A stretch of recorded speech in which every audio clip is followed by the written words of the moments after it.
अभी जिस बंकर में चल रहा हूँ ना मैं, इसी बंकर में रुक करके अपने सैनिकों ने पाकिस्तान के छक्के छुड़ाए थे। बार भयंकर बारिश आने की वजह से ना डेजर्ट पे भी देखो कितनी हरियाली हो गई है। मतलब ऐसा लग रहा है पूरा जंगल ही जंगल है। तो आज तो लगता है मर ही जाएंगे भाई, प्राण ही निकल जाएंगे अपने। कहाँ जाओगे भाई? वाटर पार्क तक। ये कितना दूर है? आज मुझे अहमियत समझ में आई है कि लोग यूं क्यों कहते हैं कि जल ही जीवन है। अरे तूफान आ गया भाई साहब, तूफान आ गया, कुछ नहीं दिख रहा। दोस्तों ये है मातेश्वरी तनोट राय मंदिर। ये क्या आइटम है भाई? ये डिस्को है सर। तो दोस्तों नमस्ते, राम राम, हेलो, इनक्रेडिबल सफ़र के साथ लेट्स गो विद फ्लो। मैं विजय स्वागत करता हूं आपका एक और नए वीडियो में। लास्ट वीडियो में आए थे अपन समसैंड ड्यून से तनोट राय मंदिर, और मंदिर को अपन ने एक्सप्लोर करा और सही समय पे अपन पहुंच गए थे क्योंकि उस समय यहाँ आरती ही हो रही थी। फिलहाल मैं हूँ तनोट मंदिर के पास में और मैं निकल रहा हूँ लोंगेवाला की ओर, जो है यहाँ से तकरीबन 40 किलोमीटर दूर। लास्ट एपिसोड में इसी रोड को फॉलो करते हुए समसैंड ड्यून से लोंगेवाला होते हुए मैं आया था तनोट माता मंदिर, और अब तनोट माता मंदिर से इसी रोड को फॉलो करते हुए मैं जा रहा हूँ लोंगेवाला। आज के इस वीडियो में अपन एक्सप्लोर करेंगे लोंगेवाला को, और लोंगेवाला से चलेंगे वापस से समसैंड ड्यून। इस बार भयंकर बारिश आने की वजह से ना डेजर्ट पे भी देखो कितनी हरियाली हो गई है। मतलब ऐसा लग रहा है पूरा जंगल ही जंगल है। और वैसे कभी गर्मी या फुल ऑन सर्दी में आओगे ना तो पेड़ पौधे कुछ नहीं दिखेंगे, केवल डेजर्ट और टीले दिखेंगे मिट्टी के। हर राइडर के नसीब में हर ट्रिप पे ऐसी रोड नहीं होती है भाई। देखो क्या रोड है, मतलब दोनों तरफ डेजर्ट है और बीचों बीच चल रही है इतनी शानदार रोड जो बनाई है BRO ने।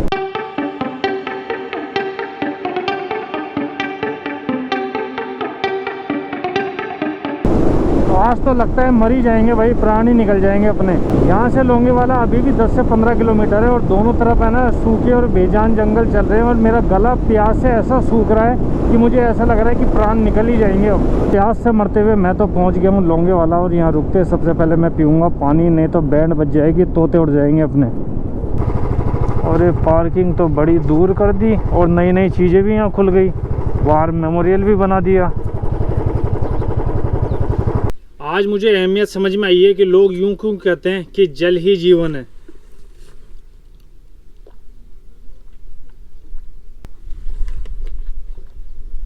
आज सही समय पे जल नहीं मिलता ना तो शायद ये जीवन ही नहीं बचता। मतलब ऐसी हालत हो गई थी बिना पानी के, ऐसा लग रहा था मरेंगे, ना बॉडी में स्टेमिना था और मतलब गला इतना बुरे तरीके से सूखा जा रहा था। और बाइक है ना बहुत तेज चलाई मैंने, वीडियो वगैरह भी ज़्यादा नहीं बनाया। मैंने कहा फटाफट मैं पहुंचूं लोंगेवाला और सबसे पहले पानी लूँगा और पानी पीऊँगा। पूरा पानी पी लिया मैंने, इतनी प्यास लग रही है मुझे। मैं हूं अभी लोंगेवाला में, और लोंगेवाला ये जो जगह है ना, ये केवल एक वार म्यूजियम आप इसको नहीं कह सकते। ये एक ऐसी जगह है जहां अपने सैनिकों ने है ना शौर्य गाथा लिखी थी, और इस लड़ाई की है ना मिसालें दी जाती हैं पाकिस्तान को।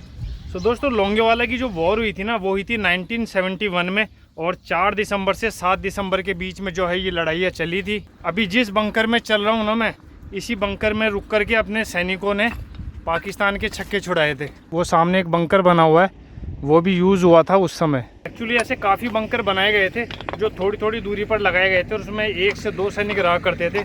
और अपने 200 सैनिकों ने है ना, देख लो आप, 3000 सैनिकों को रोका था। एक्चुअली ये वॉर नहीं थी, ये थी टैंक वॉर, क्योंकि पाकिस्तान 300 से 400 टैंक लेकर के आ गया था अपनी सीमा के अंदर। सो दोस्तों ये है बंकर, और देख लो यहाँ लिखा हुआ भी है सिपाही जगजीत सिंह की वीर गाथा। आप उस बंकर के सामने हैं जहाँ सिपाही जगजीत सिंह ने दुश्मन पर भारी तादाद में मशीन गन का फायर कर डाला और दुश्मन को जान और माल का भारी नुकसान पहुँचाया।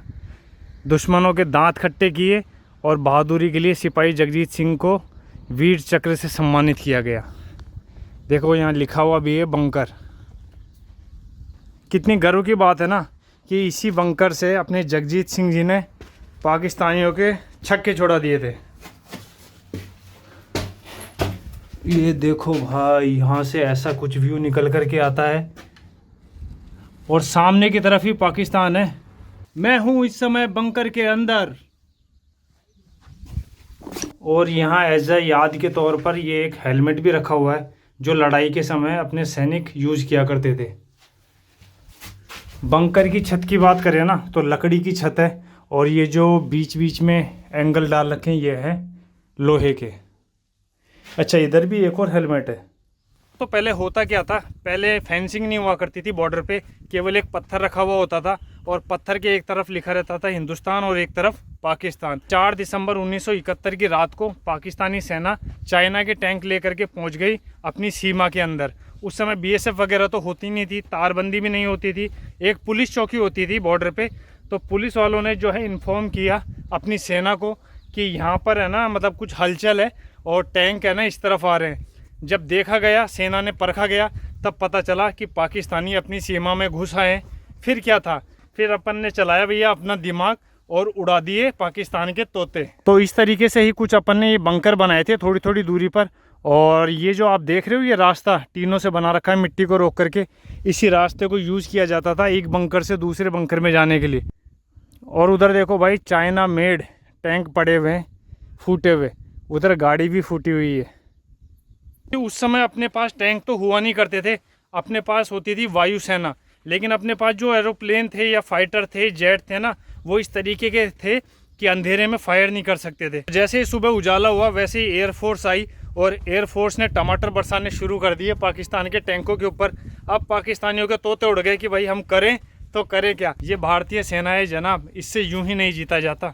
यहाँ दिमाग और बल दोनों का भरपूर उपयोग किया जाता है। तो दोस्तों ये था लोंगेवाला वॉर मेमोरियल जहाँ हुई थी लड़ाई। और ये नया पार्क जो है वो डेवलप किया जा रहा है, इसमें कुछ चीज़ें भी लगाई जा रही है आर्मी के द्वारा, जैसे हवाई जहाज़ है, टैंक है, गोला बारूद है, वो सब दिखाया जा रहा है। एक्चुअली में जो बॉर्डर है ना वो अभी यहाँ लोंगेवाला की जो पोस्ट है ना इससे 15 किलोमीटर अंदर और है। उस समय अपनी आर्मी के पास में इतने इक्विपमेंट्स भी नहीं हुआ करते थे, तो कुलदीप जी ने क्या करे, एंटी टैंक्स माइंस होते हैं ना वो बिछा दिए। लेकिन एंटी टैंक माइंस तो बहुत कम थे अपने पास में। उसके साथ उन्होंने क्या करा, स्टील का एक टिफिन चलता है उसमें पत्थर भर के मिट्टी में दबा दिए। तो जैसे ही आर्मी लेकर के पाकिस्तान आया टैंक लेकर के, और 1-2 टैंक जो है उससे उड़ गए, तो उनको लग गया कि आगे मत बढ़ो, एंटी टैंक माइंस बिछे हुए। अब उन्होंने अपने इंजीनियरों को बुलाया एंटी टैंक माइंस को निकालने के लिए। उनके इंजीनियर 3-4 घंटे तक भी नहीं आ पाए। और जब इंजीनियर आए ना तो उन टिफिनों को बड़े धीरे धीरे तरीके से खोल रहे हैं कि अरे इनके अंदर बॉम्ब है आराम से।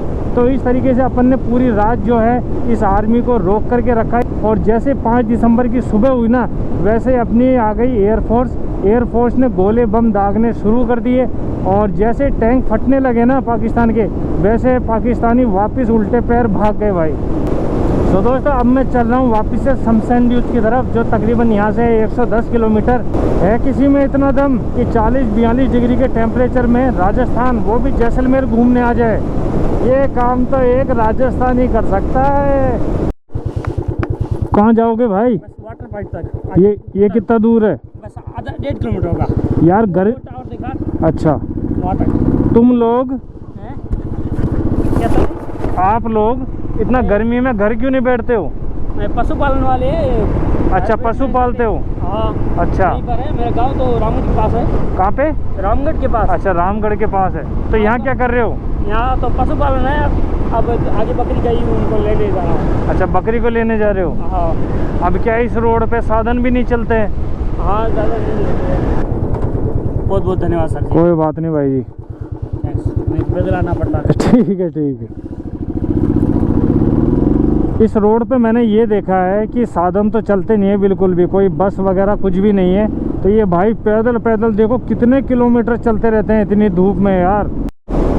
एक गड़बड़ हो गई है, इस रोड पे शायद पेट्रोल पंप भी नहीं है। और देखो पेट्रोल की लाइट भी है ना ब्लिंक करने लग गई है।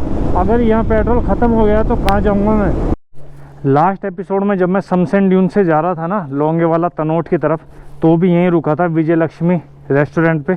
और अभी भी यहीं रुका हूँ जब मैं जा रहा हूँ शमशैन ड्यून, क्योंकि इस रोड पे है ना और आपको ढंग का रेस्टोरेंट मिलेगा ही नहीं। ये एक नायरा का पेट्रोल पंप आएगा, उसके बगल में इन भाई जी का ये सेटअप है। और खाना वगैरह भी ठीक बनाते हैं। हालांकि मैंने खाना खाया नहीं, मैंने सुबह खाया था यहाँ पराठा।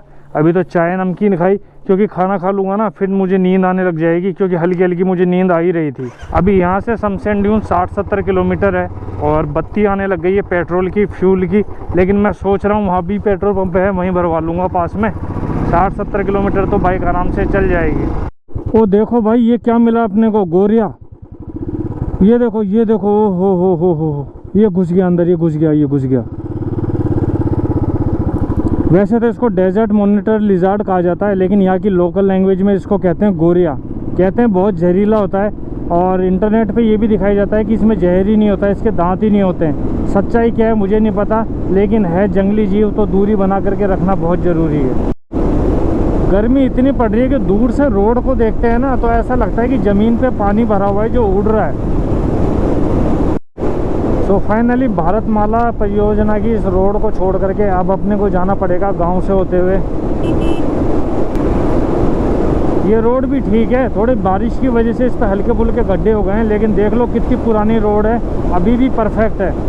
सनशाइन ड्यून्स के अंदर 2 डेजर्ट हैं, एक तो डेजर्ट है ये और एक डेजर्ट थोड़ा आगे आता है लेफ्ट साइड में। उस डेजर्ट पे जीप सफारी और कैमल सफारी दोनों होती है, लेकिन इस डेजर्ट पे केवल और केवल होती है कैमल सफारी।